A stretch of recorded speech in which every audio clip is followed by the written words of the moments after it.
थलाइवा के नाम से मशहूर रजनीकांत दक्षिण भारतीय सुपरस्टार हैं और इंडस्ट्री की सबसे अधिक कमाई करने वाली हस्तियों में से एक है। एक बस कंडक्टर से दक्षिण भारत के फिल्म उद्योग पर राज करने तक का उनका सफ़र अभूतपूर्व है और इसने कई लोगों को प्रेरित किया है। ये उनकी पूर्ण जिद और समर्पण का नतीजा है कि बेहद कठिनाइयों के बावजूद वह अपने लक्ष्य को बिना किसी बाधा के हासिल कर सके। हम यहाँ आपके लिए पेश कर रहे हैं रजनीकांत बायोग्राफी, जो उनकी जिद और कड़ी मेहनत को दर्शाती है, जिससे हम सब कुछ न कुछ सीख सकते हैं। 12 दिसंबर 1950 को मराठी घराने में शिवाजी राव गायकवाड़ के रूप में पैदा हुए रजनीकांत 4 भाई बहनों में सबसे छोटे थे। उनके पिता एक पुलिस हेड कांस्टेबल थे और जब वह काफ़ी छोटे थे तो उनकी मां जीजाबाई की मृत्यु हो गई थी और उस समय उनके परिवार को एक बड़े आर्थिक संकट से गुजरना पड़ा था। इस संकट के कारण उन्हें छोटे छोटे काम करने के लिए मजबूर होना पड़ा, जैसे कि एक ऑफिस बॉय, कुली, और एक समय ऐसा भी था जब चावल के बैग पैक करके पैसा कमाया। लेकिन ये तो केवल थलाइवा रजनीकांत बायोग्राफी की शुरुआत थी। एक कंडक्टर के रूप में भी रजनीकांत किसी सेलिब्रिटी से कम नहीं थे। पर्यटकों और अन्य बस चालकों के बीच वह बस टिकट देने और सीटी बजाने के अपने स्टाइल के लिए काफ़ी प्रसिद्ध थे। फिल्मों और अभिनय के लिए उनका प्यार हमेशा से था और वही प्यार अंततः उत्साह में बदल गया। रजनीकांत के फिल्मी सफ़र में एक महत्वपूर्ण पड़ाव फिल्म भैरवी थी, जिसमें उन्हें पहली बार मुख्य भूमिका में लिया गया था। उनकी अभिनय प्रतिभा को देश ने जल्दी ही पहचान लिया। इसके बाद रजनीकांत ने पीछे मुड़कर नहीं देखा और सैकड़ों हिट फिल्मों की कतार लगा दी। उनकी फिल्म मुथु जापान में खूब लोकप्रिय हुई और जल्द ही थलाइवा रजनीकांत को यहाँ भी एक बड़ी संख्या में प्रशंसक मिल गए।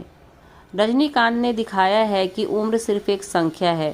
पर्दे पर सब कुछ चुटकियों में ठीक कर देने वाले रजनीकांत ने अपनी दोनों ही बेटियों को बहुत प्रेम से बड़ा किया। छोटी बेटी सौंदर्या के जीवन में आए एक संकट ने रजनीकांत को हिला दिया था। दरअसल सौंदर्या की शादी चेन्नई के एक बिजनेसमैन अश्विन राम कुमार से हुई थी, लेकिन कुछ समय बाद ही दोनों अलग रहने लगे। जब बातें उड़ने लगी तो सौंदर्या ने ट्वीट किया था कि मेरी शादी के बारे में आ रही खबरें सही है। हम साल भर से अधिक समय से अलग रह रहे हैं और तलाक के मामले में बातचीत चल रही है। इसके बाद दोनों का तलाक हो गया। बेटियों के हर सुख दुख में रजनीकांत ने हमेशा साथ दिया। ये बात शायद ही आपको पता हो कि रजनीकांत की फिल्मों में सिक्के ले जाना बैन था। रजनीकांत के सीन पर्दे पर आने पर दर्शक उन पर सिक्के उछालते थे। कई बार एक साथ कई सिक्के पड़ने पर सिनेमा घर के पर्दे फट गए। बाद में दक्षिण भारत के सिनेमा घरों में सिक्के ले जाने पर पाबंदी लगाई गई। रजनीकांत भले ही सुपरस्टार है, लेकिन असल जिंदगी में वे काफ़ी सादगी से रहते हैं। हर फिल्म रिलीज होने के बाद वह हिमाचल पर मेडिटेशन के लिए चले जाते हैं। 41 साल से फिल्म इंडस्ट्री में सक्रिय रजनीकांत की पॉपुलैरिटी किसी से छिपी नहीं है। 1975 में फिल्म कथा संगम से डेब्यू करने वाले रजनी को फैंस भगवान के समान पूजते हैं। हाल ही में उन्हें सिनेमा के सर्वोच्च सम्मान दादा साहब फाल्के अवार्ड से नवाजा गया है। एक्टर बनने का सपना पूरा करने में रजनीकांत के दोस्त राज बहादुर ने बहुत मदद की। इसी वजह से हाल ही में दादा साहब फाल्के अवार्ड लेते वक्त भी रजनीकांत ने अपने दोस्त राज बहादुर को याद किया और धन्यवाद कहा। राज बहादुर ने ही रजनीकांत को मद्रास फिल्म इंस्टीट्यूट में दाखिला लेने के लिए मोटिवेट किया। रजनीकांत के लिए ऐसा कर पाना आसान नहीं था।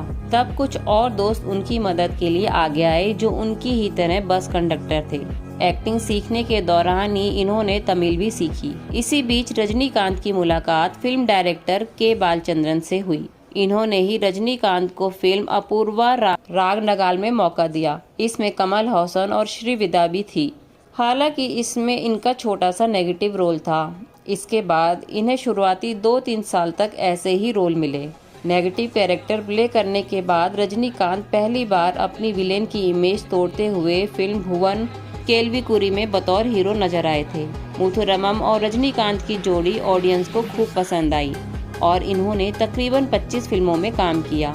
रजनीकांत की बिल्ला बॉक्स ऑफिस पर बहुत सफल हुई थी, जो साल 1978 में आई अमिताभ बच्चन की हिट फिल्म डॉन की रीमेक थी। वहीं इन्हें पहली बार मुंद्रू मुगम के तमिलनाडु गवर्नमेंट ने साल 1982 में बेस्ट एक्टर का अवार्ड दिया था। फिल्म बादशाह में रजनीकांत सुपरस्टार बने थे, जो साल 1995 में रिलीज हुई थी। इसने बॉक्स ऑफिस के कई रिकॉर्ड्स तोड़ दिए थे। वहीं इन्होंने तमिल फिल्मों को इंटरनेशनल स्टेज तक पहुंचाया। साल 2017 में इनकी चंद्रमुखी तुर्की और जर्मन में रिलीज हुई थी।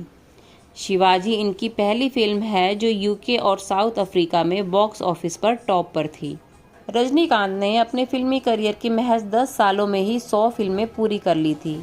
इन्होंने अपनी 100वीं फिल्म श्री राघवेंद्र में हिंदू संत राघवेंद्र स्वामी का कैरेक्टर प्ले किया था।